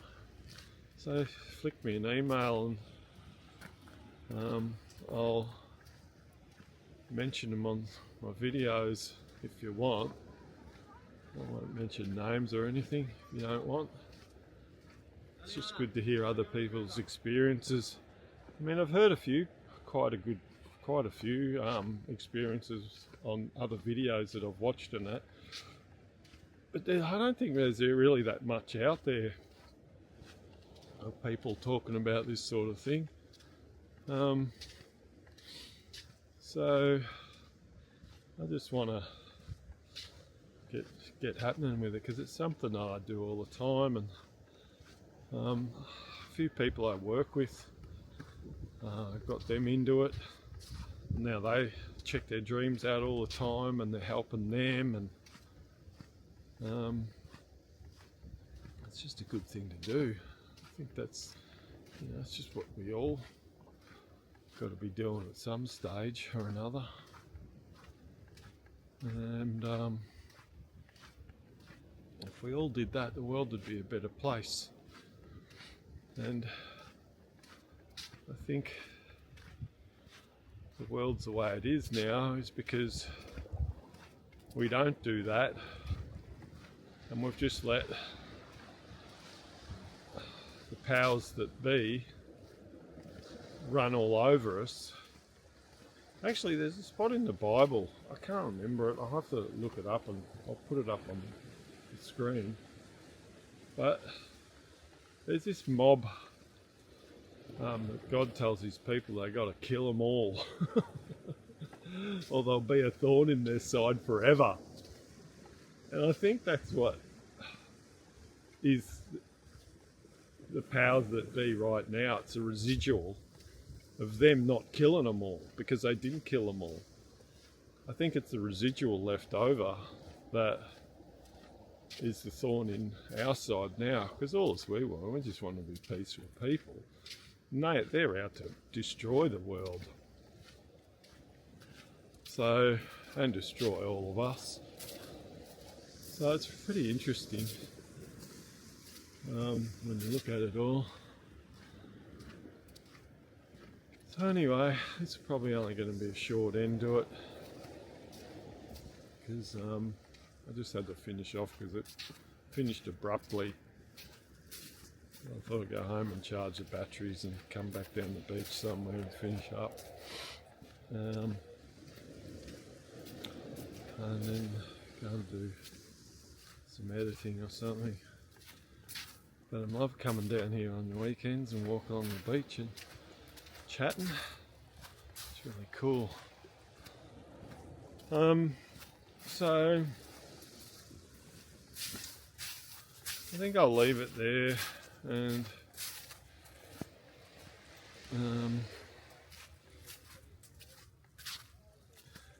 hope you enjoyed this and got something out of it. And yeah, email me if you've had any good dream stories to tell, and I'll read them up, and any really cool ones I don't know, I'll see how we go. I'll talk about them on video, and yeah, if you've got any stories and you want to video yourself doing them, I'll send it to me and I'll put them on here. Or if you've done videos and you're watching me, and I'd love to, see other people's videos on their dreams and stuff. So just send them to me and I'll have a watch. Because something that I think